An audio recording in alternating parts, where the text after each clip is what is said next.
Hey, what is going on, everybody out there? This is Jakejames Lugo. Welcome to the channel, and welcome to a brand new episode of Definitive Discussion Rebooted, my talk show podcast where I bring on phenomenal individuals from all over the place, different corners of the internet, from the gaming industry, and we just talk about games. We talk about fun stuff. We talk about interesting stuff. If you guys haven't already, make sure you check out all the previous episodes I've been uploading to the channel, and of course, don't forget to pledge over onto the Patreon page. I got the bonus EX modes there for you guys to check out. There's a lot of great exclusive content just for joining the dollar level or higher on my Patreon. But today, let's get started on this episode because this is going to be a fun episode for me. I got Brian Shea, who is the digital editor of Game Informer. Again, I've been reading Game Informer for God knows how long now. I got like a ton of issues that I get in the mail every single month, you know, from subscribing to like, you know, GameStop or whatever else. I read a lot of Game Informer. So, Brian, welcome. This is a treat for me. This is cool.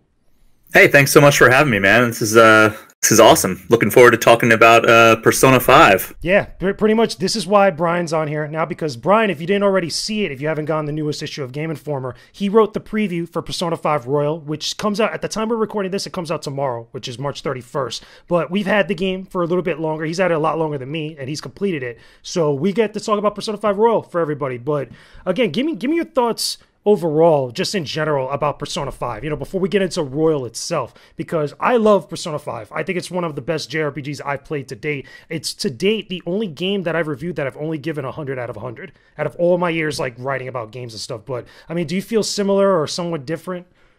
So, my history with the Persona series is not as long as I would probably like it to be. So, when I got a Vita back in the day, everybody was talking about how Persona 4 Golden is the game to get for Vita. Dope game. A really dope game.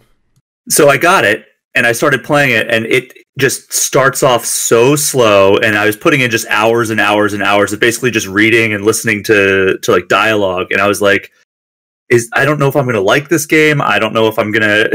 I don't know if I'm going to. A lot of the series is like that. I know Persona. Is this going to pay off? Was basically my concern. So I stopped. I stopped playing Persona 4 Golden, and then tried again a couple years later. Still same problem. I was just like, I don't know if this is going to pay off. I might be putting in all this time for nothing. Yeah.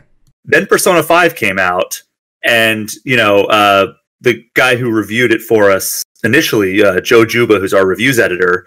He was talking about how it's just he considers it the best Persona game to date, and I was like, oh, you know what, I'm going to give it another shot. I love turn-based RPGs. I just couldn't get into P4G. Let's give this a shot. And if you've played Persona 5, you know that it gets into the action so much quicker, like immediate almost. Yeah, and I was just in love with it. It oozes style. It has a really sound turn-based mechanic, and the soundtrack is just phenomenal. Oh yeah. So I mean, I played it back when it came out in 2017. It is easily one of my favorite JRPGs of all time. It's like, you know, behind Leviathan's like the Pokemon series or Final Fantasy X, things like that. It's like right there up like shoulder to shoulder with those games, in my opinion.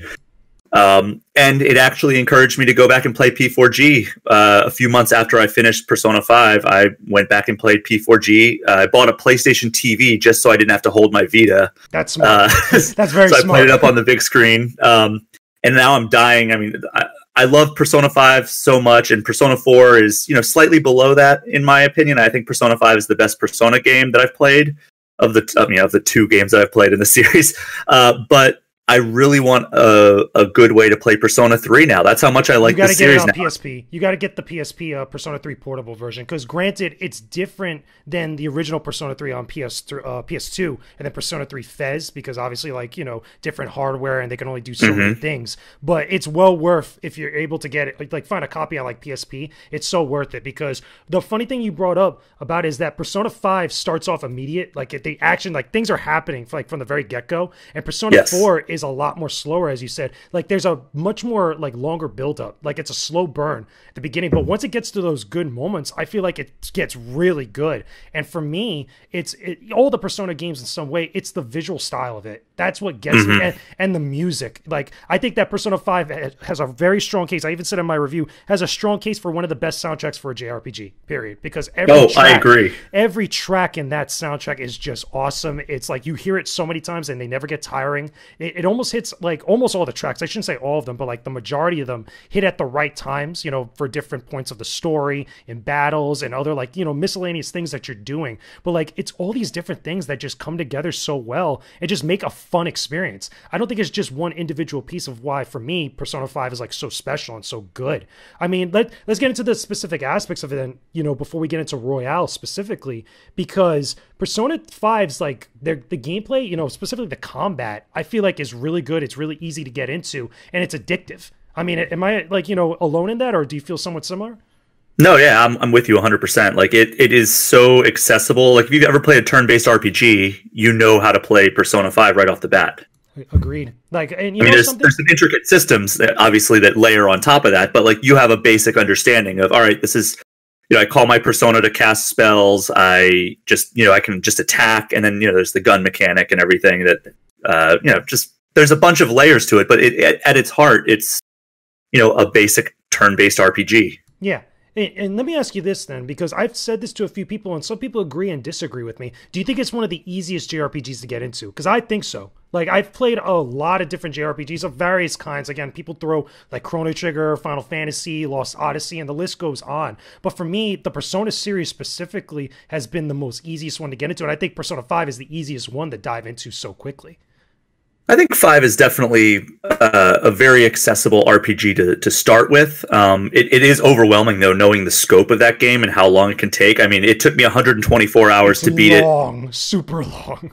Yeah, it took me 124 hours to beat it the first time, and then with Royal, which adds a bunch of content, including an entire post-game palace, it took me 118 hours. That's me knowing how to play the game and like how to get through it in an efficient way. So, I mean, it's by far it's a daunting game if you go in knowing like how long this game is. But from a mechanical standpoint, I agree.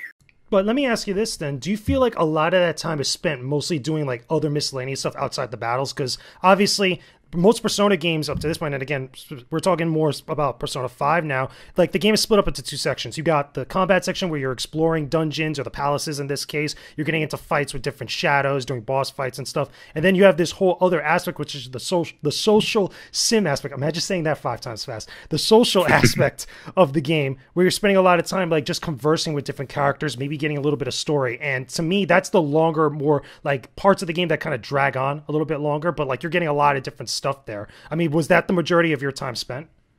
So I think that is definitely the majority of the time spent. Like I would, you know, it almost seemed like when I was playing this every day as basically a full-time job in the lead up to writing this review, I would spend an entire day and a half. I would be like a day and a half to get through the social stuff, and then a half of a day to get through the dungeon. And then that was my loop. It's like, all right, I guess I have like another day and a half to get through the social stuff, and then another, you know, several hours or more to get through the dungeon or the palace. But I'm actually kind of like an inverse with how you're thinking about it, where I think I enjoy the social stuff as much, if not more, than the palaces. Yeah. I really enjoy the characters, both in 4 and 5, but particularly 5. And I think that, like, I don't know, getting to know those characters and learning their backstories and seeing how these relationships develop, and, you know, deciding who you want to spend your time with and how you want to do it is really where the game sets itself apart and why it's so special.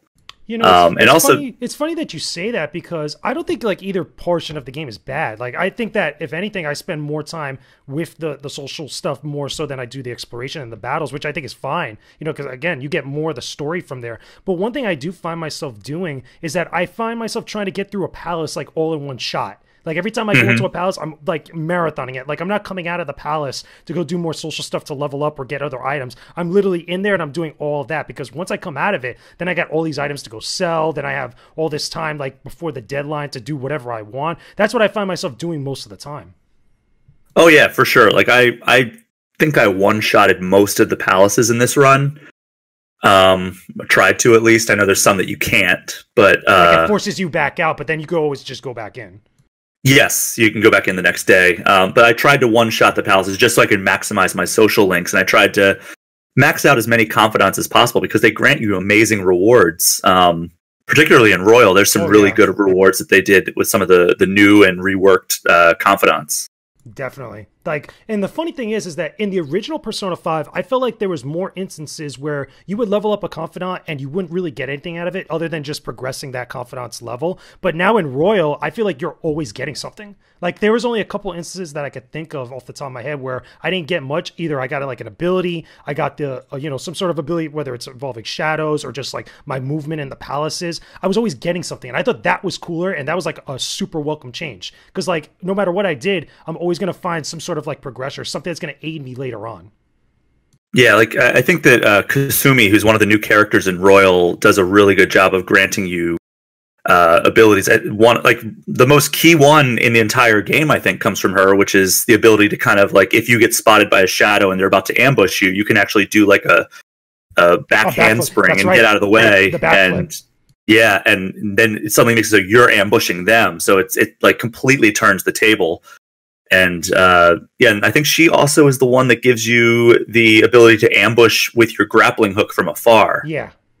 And then all the while, she's also improving your HP. Yeah, I was going to say, like, she also gives you an HP boost. And then the other character, the counselor. Maruki, yeah, he gives you the SP bonuses. Every time, like, when you level him up, for anybody that doesn't know that hasn't played the game yet, every level gives you, like, +5 on, like, either your HP or your SP, but depending on which character you do. And I think that's cool, because I think they're the only confidants that do that, if I'm not correct. I mean, there are some things, I think if you train with, like, Ryuji, you can get HP bonuses. Like, if you go to the gym and hang out with him, you get HP bonuses from that. But like, yeah, I think they're the only ones that will just give you that automatically no matter what you do if you level them up. But what's also cool though is like when some of the other confidants, like the guy with the weapon shop, and I think also the fortune teller and stuff, they give you these other abilities or at least access to other stuff to boost up some of those confidants. Like for the fortune teller, she gives you like, I guess, some sort of luck boost that the confidants grow faster. I know that was in the original game, but I think in this one maybe they've kind of like messed around with it. And then also in the weapon shop is the camouflage or like the mods that you get for it gets for the different weapons you could do for everybody. Now I don't remember that being in the original game, but like that type of stuff is like, okay, now you get the ability to like actually give like status effects a little bit more so against shadows when you're fighting them, not just through your magic whenever you use your persona. Like to me, that's pretty cool. Let me ask you though, did you find the combat in most of the palaces a little bit easier because of all this stuff you're getting?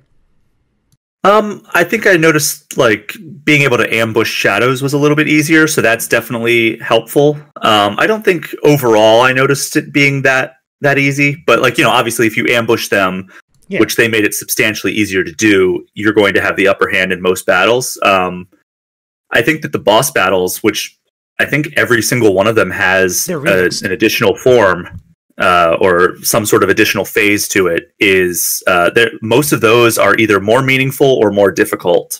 Yeah. But like you said, it kind of balances out because you have these new abilities, even though a lot of those don't even come into play with the boss battles or the palace rulers. Yeah. I think that some of the boss battles are really, really well done, like with how they added the new phases. Like we don't want to spoil too much, but like the Kamoshida battle has the vast majority of them play off of the sin of the palace ruler, and in unique and interesting ways. I remember the one in the bank. The one in the bank is pretty cool where he does that rolling thing, whatever, when he's on the giant like piggy bank, whatever. Like stuff like that is pretty cool. And like just like other little tidbits here and there for each one of the bosses, because all of them I know that they're remixed, or at least they have even extra like dialogue and stuff that makes them much more like dramatic, which I think was pretty cool.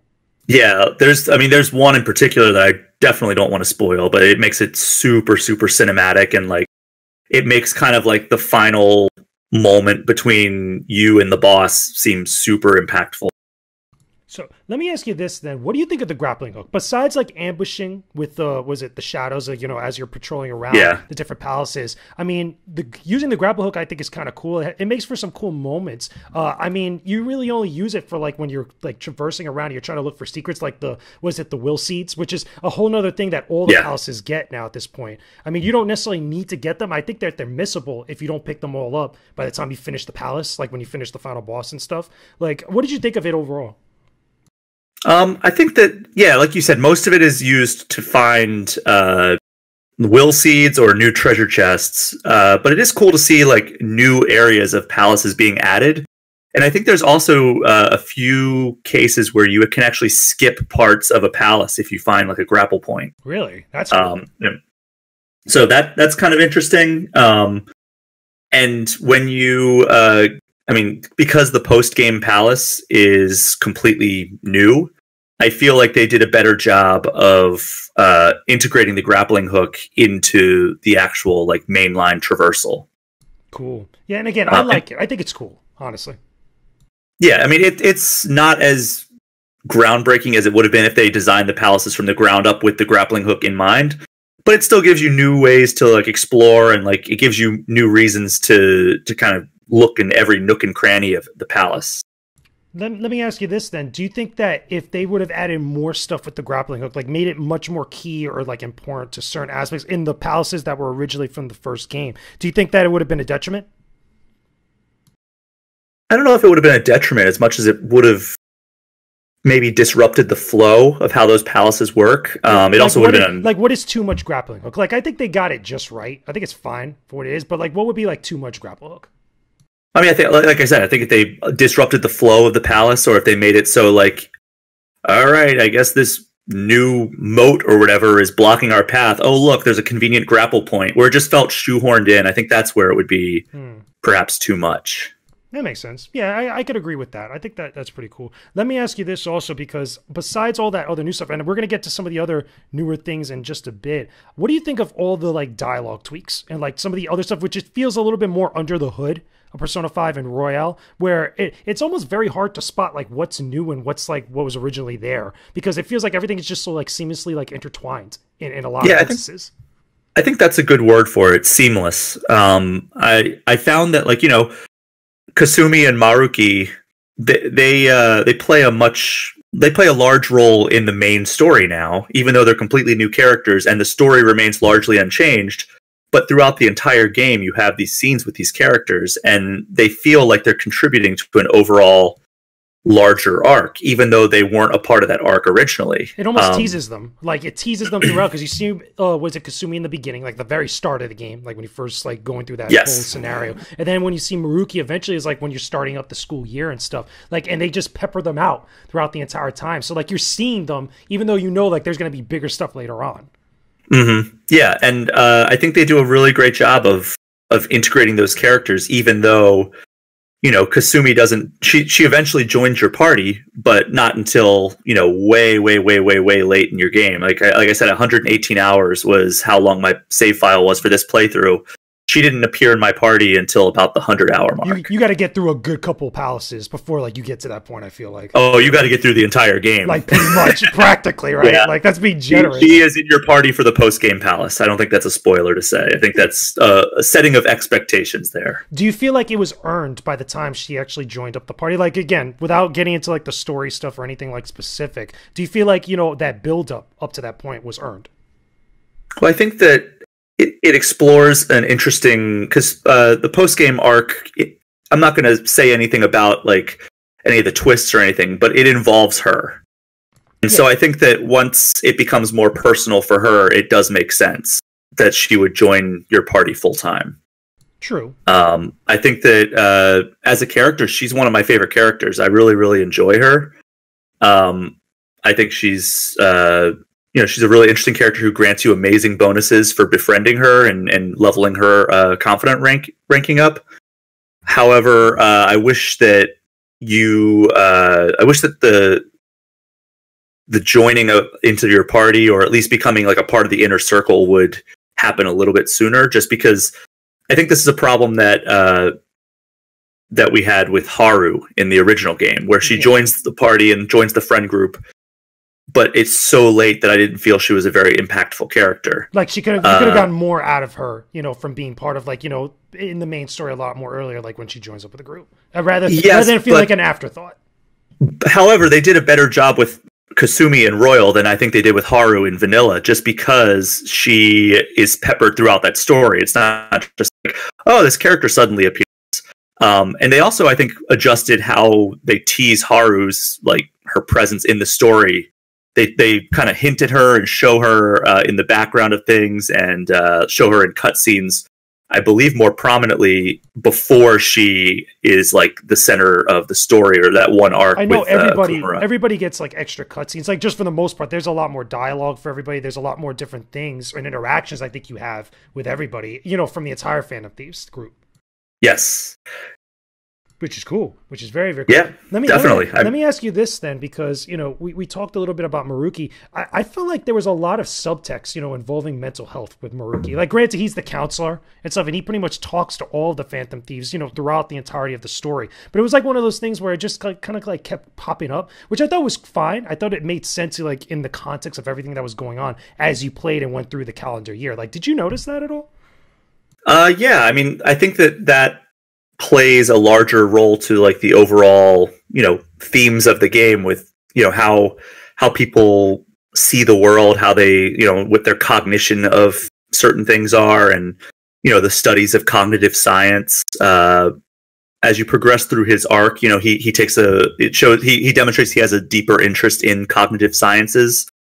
So I think that is pretty much in line with it. I think it's more of like a personification of that theme. And I like that for that character. I think that, you know, he has some awkward moments, like intentionally awkward moments. Like I spoke with the voice actor behind Maruki for that preview that you referenced. And the way he described him is that dad that tries really hard to fit in, but, you know, kind of fails to do so because, you know, like, he's trying so hard. That's a good comparison. Now that I think about it, because I'm thinking about some of the scenes, like when you just go to visit, and it was like, yeah, you know what, that's totally him, and it's funny. But like, you still get these really heartfelt moments out of him, and like really deep connections, and like discussions about, you know, like you said, mental health and cognitions and cognitive science. And I think that's great for, you know, the themes of this game. It kind of amplifies some of those themes that the developers explored in the vanilla game, and I think it fits perfectly into this kind of director's cut style game. I agree, and I think it was done tastefully too. Again, it wasn't like,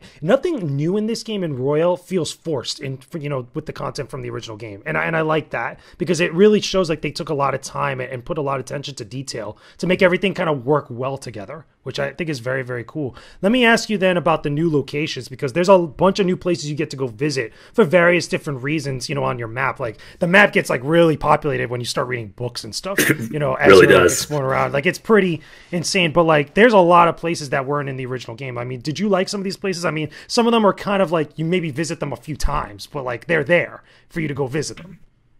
Yeah, there's things like the aquarium that you don't really do much in. You go in, like, there's a couple of cutscenes and like dialogue options you can have with certain characters. But Kichijoji, I think, is the biggest addition. Yeah, there's a lot of shops and stuff, right? A lot of shops. There's a jazz club that you can go and hang out in at night. But the biggest thing, I think, is the darts, right? The billiards. The billiards and darts lounge. Penguin Sniper, I think it's called. And so you can play pool with characters and like raise your social stats that way. The baton pass also, I think, gets boosted up there when you do stuff. Well, I think that's darts, right? Yes, it is darts, because darts, if you choose like a partner to play, so you're like playing like doubles darts, and like you're trying to like get a certain score with your partner, and if you get that score, it levels up the baton pass, which is really, really powerful. They upgraded the baton pass in Royal, and big time. It's so important now. That's definitely a mechanic that I use so much more in Royal than I did in Vanilla. It's funny we mentioned this, because I find myself making a lot more yen in the game, like compared to the previous version of the game. Like it's just like I found myself like every time I went to a palace, I walked out at least with like 150 to like 200K. Like by the time I was done, it was pretty funny. Yeah, I didn't really notice that through my playthroughs, but it's also, you know, been 3 years, so I may be not remembering how much yen I was making in the first game. Like the first time. Like I remember like yen was a little bit more scarce. Like I was still making yen, like obviously from like getting items and like, you know, defeating enemies and stuff. But this one I felt like you make a lot more money to buy like, you know, different equipment, to get like different items and stuff a lot more quicker and a lot more earlier in the game in comparison, or at least, you know, from what I remember, which I think is fine. I don't think there's anything wrong with it, because it gives you the incentive to go out and do more stuff, you know, for the different confidants, and just visit more places or try different things, which I thought was cool. Yeah, and it also really encouraged me to stock up on a bunch of like SP replenishers, and like, which by the way, that's my hot tip. Like even if you're playing just the vanilla version, is rank up your Confidant ranking with the doctor. Oh, the doctor. Okay, yeah, to get the SP max. Yeah, because you can get all these all the different medicines and everything for use in the palaces, and that really comes in handy with kind of your lengthier palace explorations. Oh wait, no, you're talking about the female doctor. I thought you meant was it Maruki? Because I mean, yeah, Maruki does it too, like in terms of like raising your max SP. Yeah, but like if you level up the doctor, though, that you can just go and buy. You can buy the doctor next to like LeBlanc, the cafe that you're staying in. Yeah. She will give you discounts and like better items that you can buy, like medicines and stuff. Which is great, which is awesome. So before we wrap this up, I think we should address like a really important question, because I feel like a lot of people that are looking at this game and either they probably played Persona 5 already, or they're kind of like maybe didn't play the original release, but they're kind of like, you know, on the fence and stuff. Do you feel like this is worth diving into right now, especially for the people that already played Persona 5, that like they probably spent 100 plus hours in the original game? Is it worth them to go out and pay the $60 right now to go buy this game? So that's kind of a question that I think anybody will have to kind of answer for themselves. But what I will say is, if you've never played Persona 5 before, this is definitely the way to play it. Yeah. This would be the way to experience it, whether it's the first time or a replay. But you have to kind of answer it for yourself if that is, like, if dropping $60 or whatever it ends up being when it comes time for you to replay it is worth it for you. However, like, as, you know, a huge Persona 5 fan, even if I wasn't the one reviewing it, I was planning on buying the game and replaying it. I was itching to replay it like late last year. And I was like, you know, I'm going to hold off till Royal. I want to play kind of like all the new stuff. You know, there is like, it took me about 20 hours to beat the all new post game content, but there was probably another 10 hours of stuff that's all new that I saw over the course of my playthrough. So like there's a significant chunk of new material in there, even if the larger game itself is mostly the same. Yeah. There's, you know, Sega and Atlas has been saying, you know, it's about 30 hours of new content, and I was a little skeptical about how much of that would actually be new, but I think after playing it, that's probably accurate. So, you know, if you're itching to replay it, you already own vanilla Persona 5.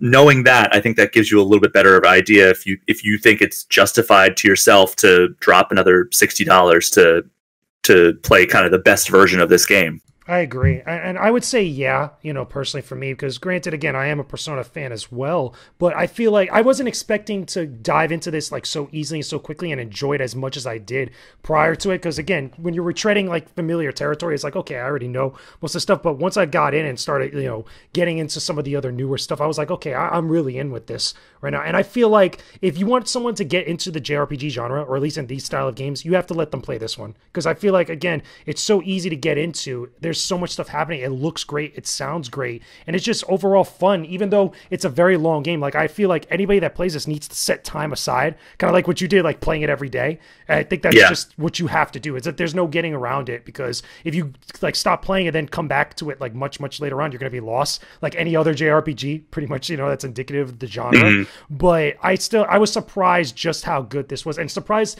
just how much new content and how they really kind of made everything just feel like it worked together right. It just was that much fun for me. I did not expect it to be this cool, to be honest. It's funny because, like, to your point about how, like, you know, you have to kind of plow through it.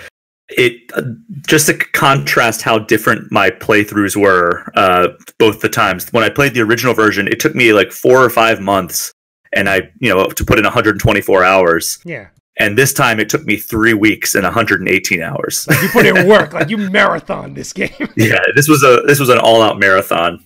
And I feel like that's what you got to do. Or at least, you know, for some people, that's how they're going to go about it, and that's how they're going to experience and get the most out of it, which I think is fine. Like, either way you do it. But I do feel like you need to put time. Like, you need to make you need to have time management skills with this game. That's the best way to put it. But yeah, and I think that, you know, I enjoyed both times, you know, in kind of different ways. Like, I enjoyed not having to, like, kind of taking it at my own pace, seeing the stories play out on their own at you know, a slower pace, but also it was great to kind of see all this play out over the course of such a short period in this time this playthrough. But kind of circling back to the original question, I think that you know, if I didn't review this game and I ended up buying it and paying $60, I don't think I would feel cheated for all the new stuff that I saw. Me neither. I think it is well worth it. To be honest with you, that's the best thing I can say about it. It's well worth it. You should definitely play it. I think it's a must own. I think it's a must play stuff. But Brian, thank you so much for joining me on the show. It's awesome. It's finally fun. It's fun to talk with you, talk games and stuff. But yeah, for sure. So thanks Brian, so much for having me. Of course, man. Let everybody know where you're at right now. You're on the socials, correct? You're on Twitter and other social media. Sure am. So follow me on Twitter and Instagram at Brian P. Shea. That is SHEA for the last name.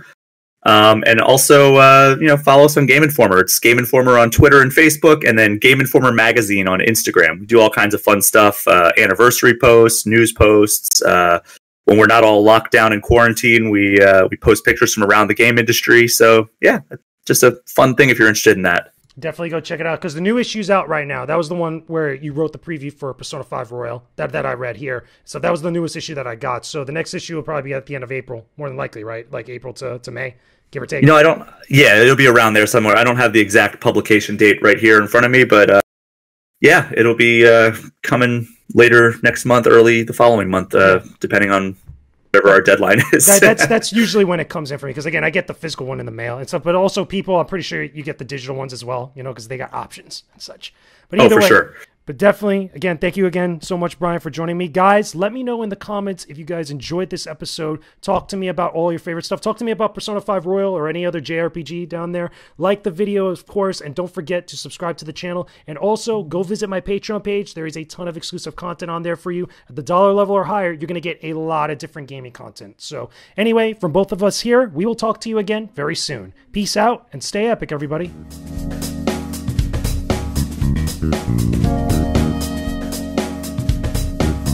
Thank you.